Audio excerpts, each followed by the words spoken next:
Ito ang mainit na balita na dapat malaman ng taong bayan at tila usap-usapan ngayon sa mundo ng social media. Sobrang bendalo. Ang binasa kahapon ni Ramil Madriaga ay isang supplemental affidavit pero tila hindi isinumite bilang ebidensya ang orihinal na affidavit. Ito ang naging buwelta ni Atty. Trixie Cruz Angeles sa nagpakilalang bagman umano ni VP Sara Duterte na si Ramil Madriaga matapos nga ang ikinasang impeachment proceeding sa mababang kapulungan ng Kongreso na pinangungunahan ni Representative Jinky Luistro. Di umano'y kadramahan ni Ramil Madriaga at script ng House Committee on Justice. Nilantad na sa publiko. Gaano kaya ito katotoo? Ating alamin. Pero bago tayo magpatuloy, kung bago ka pa lang sa aking channel ay huwag mo nang kalimutang mag-like, comment at mag-subscribe para lagi kang updated sa mga susunod nating video. Hindi nagtugma. Affidavit ni Ramil Madriaga umani ng samut-saring reaksyon at komento sa mundo ng social media dahil lumitaw umano sa House Committee on Justice ang usapin singil sa umano'y pagkakaiba ng mga dokumento at pahayag ni Ramil Madriaga na nagpakilalang bagman umano ni VP Sara Duterte. Ayon sa ibinahaging impormasyon ni Atty. Trixie Cruz Angeles, ang pinasa umano ni Madriaga sa pagdinig ay isang supplemental affidavit habang wala umanong nairepresentang original affidavit bilang ebidensya. Dahil dito ay umani nga ng samut-saring reaksyon at komento mula sa taong bayan. Ang nasabing kaganapan may ilang naghayag ng pagdududa sa naging daloy ng presentasyon ng ebidensya habang ang iba naman ay nagsabing posibleng magkaroon ng sisihan sa panig ni Madriaga sakaling magkaroon ng komplikasyon sa kaso. Sa kasalukuyan, patuloy na sinusuri ang mga pangyayari at dokumentong inilahad sa pagdinig bilang bahagi ng pagpapatuloy ng proseso. At para sa buong detalye pa ng balita, narito't panoorin natin ang full video. Ito ang chairman. Ito ang congresswoman. Ito ang kamera.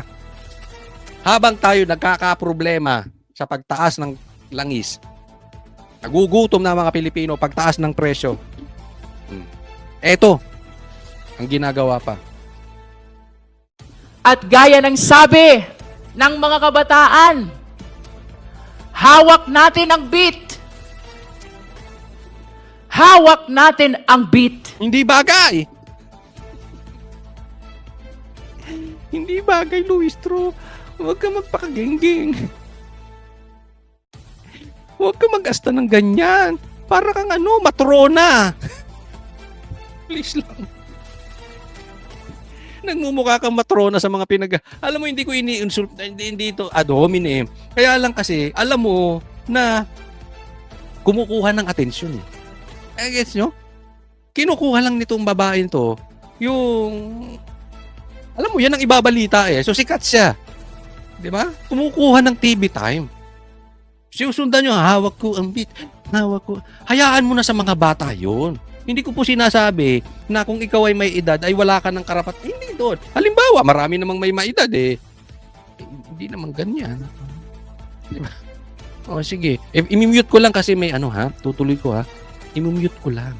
Kasi baka makapiright tayo ha. Pero tuloy natin yung video. Hoy! Hoy! Hoy! Hoy! Oh, di ba nakakasuka ka? Hoy! Hoy! Hoy! Pambira. Teka muna. Kung nanay nyo ito, pambira, anong gagawin nyo? Eh kung asawa ko yan, gagaganyang, mangre-rape, ay! Hawak ko ang beat, eh. Minute ko lang. Ulitin natin, ha?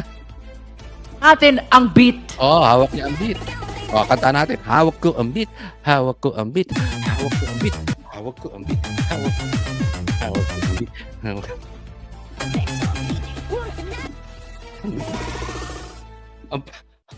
Ang pangit pala ng Crocs pag sumasayaw.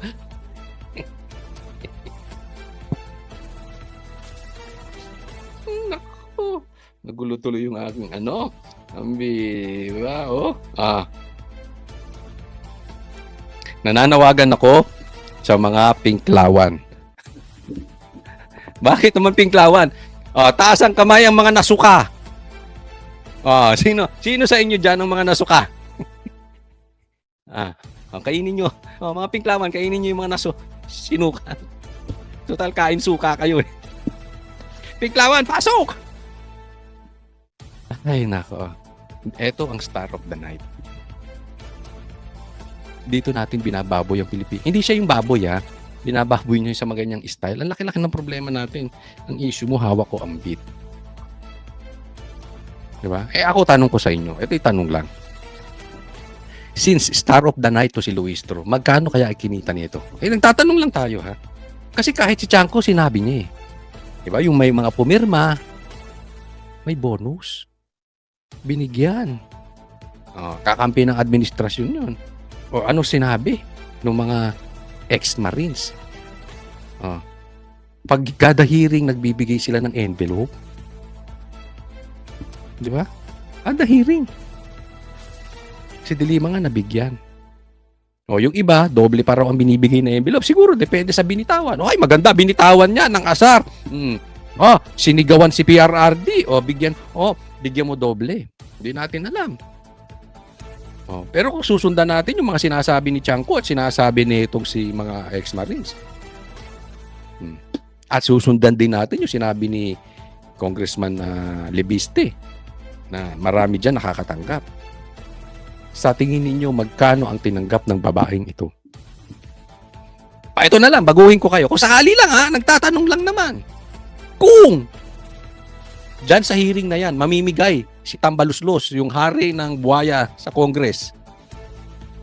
Ito parang reyna ng buhaya, di ba? Pinuri-puri nito.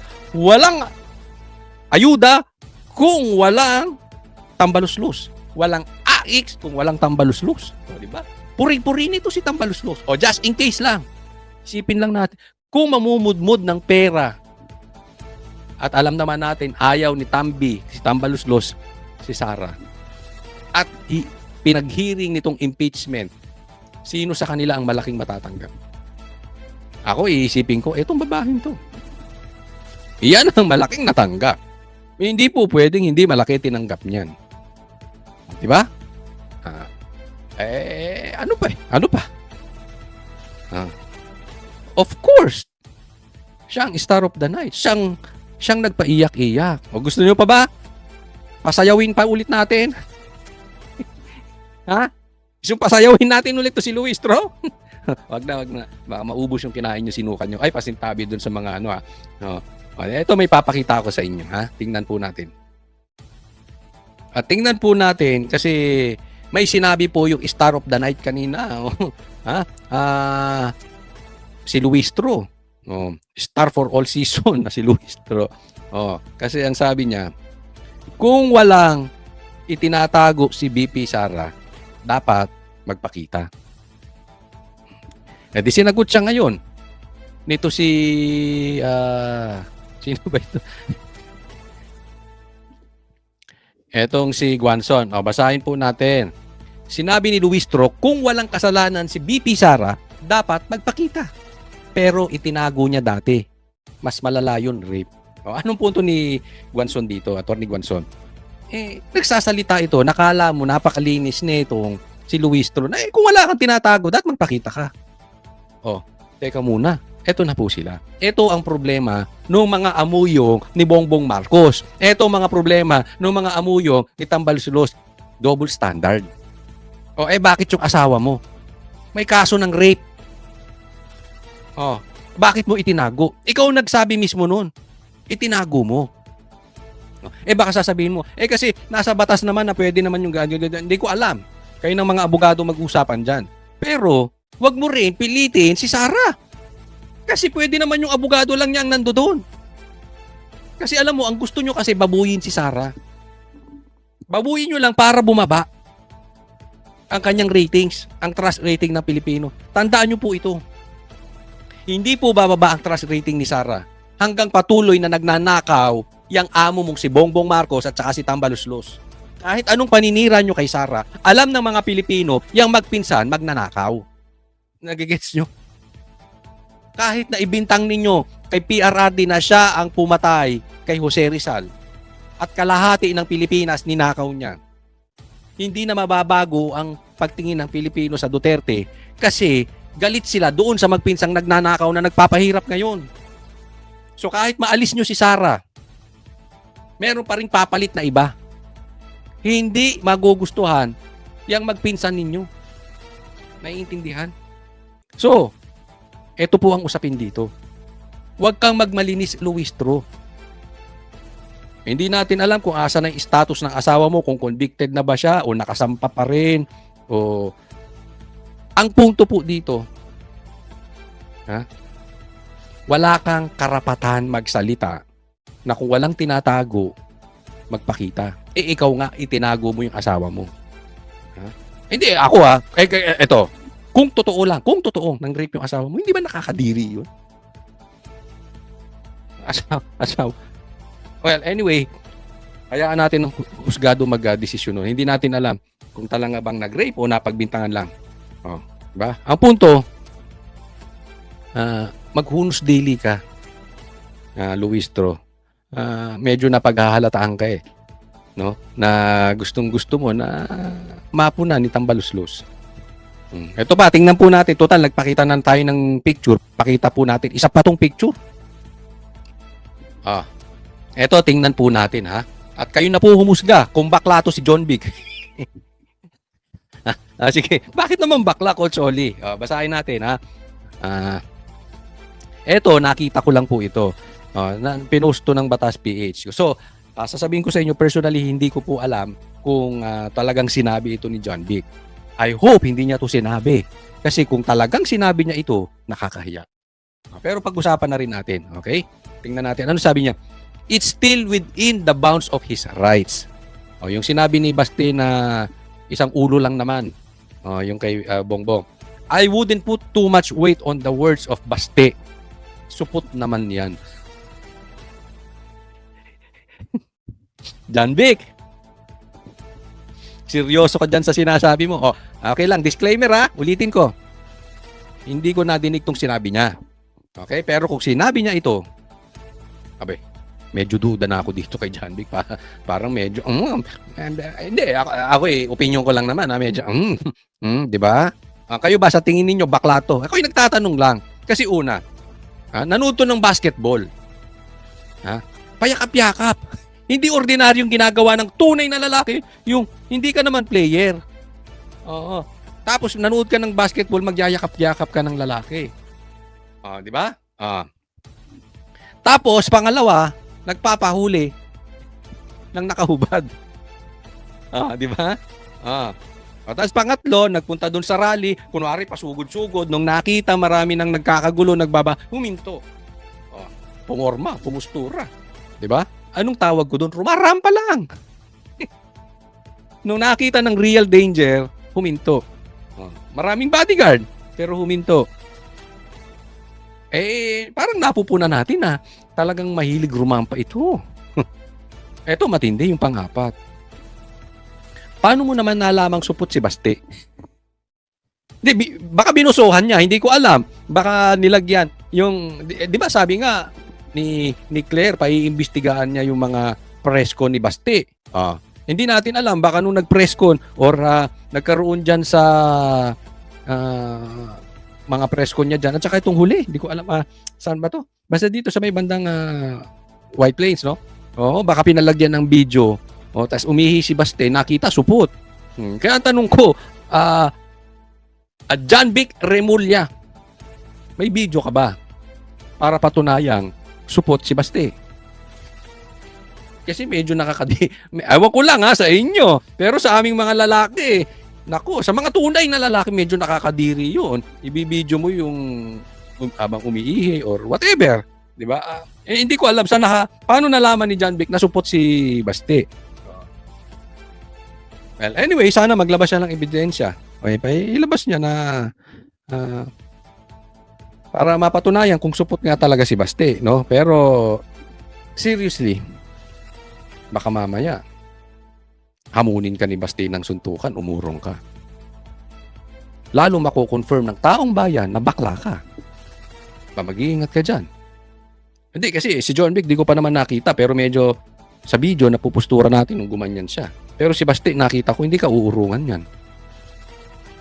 Hindi ka uurungan yan. Medyo malaking tao yan. Diba? Baka hamunin ka ng suntukan, hamunin ka ng boxing, umurong ka. Diba? Anyway, ito, yung mama na nagsasabi na supot si Basti. Pero ito rin yung mama na nagpatupad na hulihin yung mga nakahubad pero binawi din. Sino ang mukhang supot sa inyo ni Basti? Kung ikaw, meron kang ipatutupad, dapat magpakalalaki ka na. Hindi yung kakapatupad mo lang, babawiin mo. Wala kang yagballs. Diba? Nagpatupad ka di. Dapat yun, naaral mo muna. Okay lang mag-fail.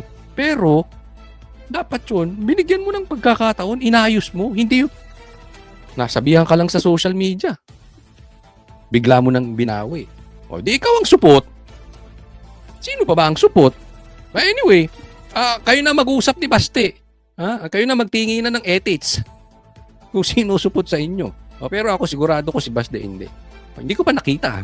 Si Basti nakita ko na, pero yung kanya, hindi ko pa siya nakasabay sa CR eh. Ikaw, nakita mo na. John Vic, nakita mo na yung kay Basti. Anyway. Ay nako. Next po tayo. Eto.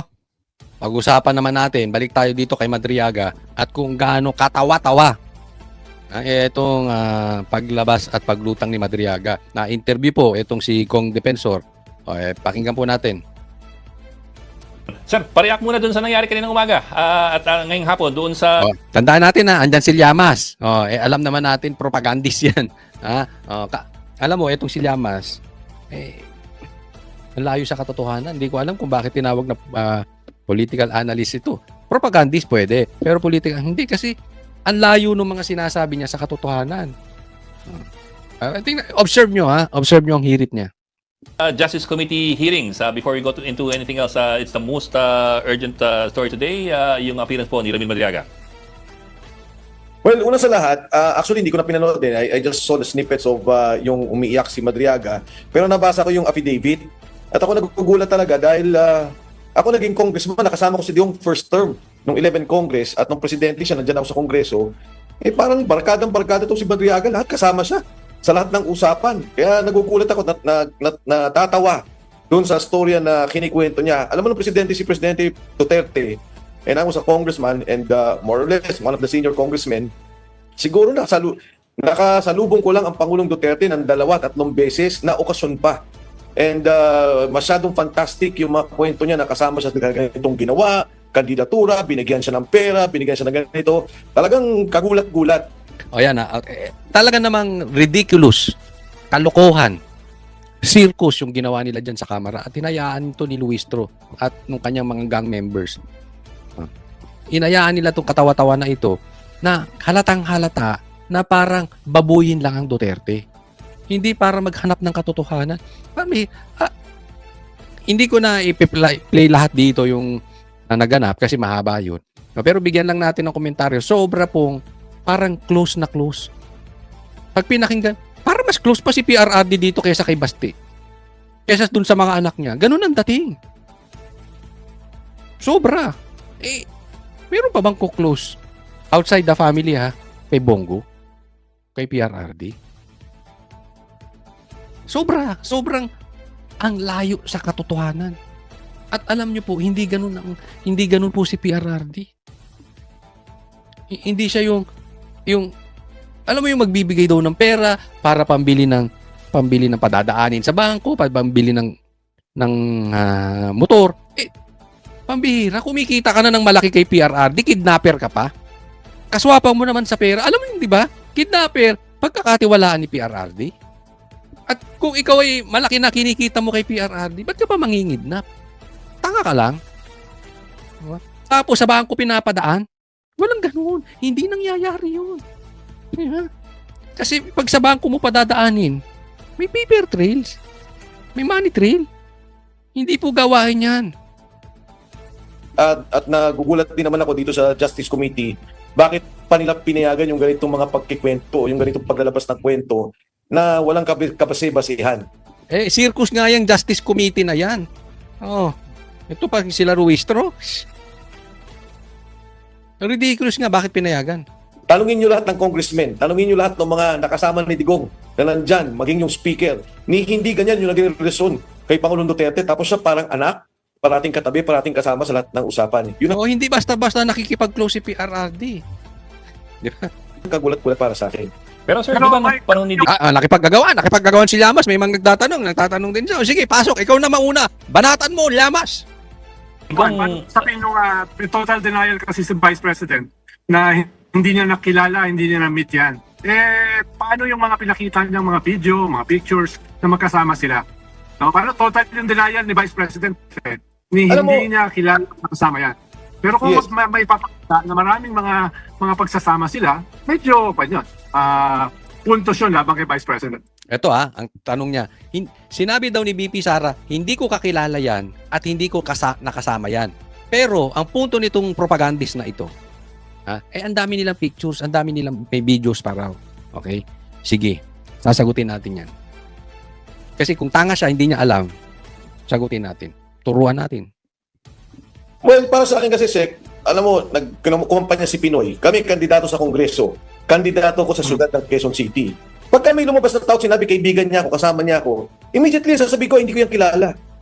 Tapos maglalabas ng picture, yung pala, nasalubong mo sa kampanya, nasalubong mo sa isang okasyon, nagpa-picture sa'yo. So, hindi siya pwedeng maging batayan na, lalo't kami mga politiko, o lalo kami na nasa forefront ng mga ganyang mga pagkakampanya, pakikisalamuha sa tao. So, ang bigat naman yun. Siguro, ang mabigat kasi sa kwento ni Madriaga, fantastic yung kwento niya. Binigyan siya ng 25 million, pambili ng motor, daang milyon, kinukuha niya, hinahapot niya, pagkatapos yun pala. Dito muna tayo sa sinasabi ni Kong Mike Defensor. Tama, kandidato eh. Hindi lang mga opisyal pati mga politiko na tapos yung mga artista rin, ganyan. Hindi naman nila, sa dami ng nagpapapicture at sa dami ng nagpapa-fansign, si Sara pinagkakaguluhan yan. Nakita ko na po, alam mo, kung walang security si BP Sara, nadumugto ka. Talagang pinagkakaguluhan. So, normal yun na hindi naman lahat ng may nagpa-picture sa kanya o lahat ng nakasama niya, maaalala niya. Normal po yun. Bigyan ko po kayo halimbawa kasi tanga to si Llamas halata. Ano naman yun? Hindi ko alam paano naging sekretary yan. Pero normal po sa politiko yun na hindi lahat na meron kang picture na. Halimbawa, ako si Mike Defensor. Si Kong Mike. Nakapunta na ako sa bahay niyan. Nakapag-inuman na kami niyan. Nakasama ko na rin yan ng dinner. Na-interview ko pa yan. Ka-text ko pa to si Kong Mike. Pero, baka mamaya, pagtanungin siya, kilala mo ba yan? Si Coach Oli. Baka hindi niya na ako maalala. Yun ang nakikuha niyo yung punto ko. Kasi siyempre, sikat na politiko yan eh. Sino ba naman ako? So siguro nakakasama niya lang ako, nakaka-text. Pero baka mamaya matanong yan, hindi ko siya kilala. Baka hindi ko siya nakasama. Diba? Posible. Posible. Lalong-lalo na ito na nagpa-picture lang. Ang dami ko. Tingnan niyo yung Facebook ko, may picture kami ni Sara. Baka pagtanungin ako niya, hindi niya ako maalala na nagsama kami ni Sara. Anong punto? Sa dami nilang kilala, sa dami naming pag-uusap ni BP Sara, hindi lahat maaalala niya. Dahil hindi namang ordinaryong tao yan, marami po yung nakakausap. Kaya nga sinabi ko si Kong Mike, kahit nga ka-text ko, baka hindi niya ako sa dami niyang kausap, naiintindihan po ninyo. Malayo ba sa katotohanan yun? Hindi. Alam ng mga politiko yan. Alam ng mga artista yan. Kaya nagtataka ko dito sa sekretaryong to si Llamas, hindi niya alam. Ako, mga sikat na yan. Sobrang dami yan. Sobrang daming nagpapapicture. Sobra po. Natural din nila ako nga minsan hindi naman sa maikwento ko lang. Minsan nga meron pang napikon sa akin kasi nakasama ko hindi ko maalala. 'Di ba? Na nagpa-picture tapos sa isang long table magkakasama daw, kasama ko siyang nag-dinner. Marami naman tao doon. Tapos nung nakita ko hindi ko siya maalala, 'di ba? Anong punto po? Hindi ko sinasabing sikat tayo, pero ako nga, konti lang, hindi naman ganun kadami nagpa-picture. Minsan nakakalimot pa rin. Yan pang maganyan. Di ba? Huwag tanga lang. Kaya naman anong masasabi mo sa balitang ito? Kung mayroon kang hinaing at komento ay mag-comment ka lamang sa ibaba ng videong ito. Maraming salamat.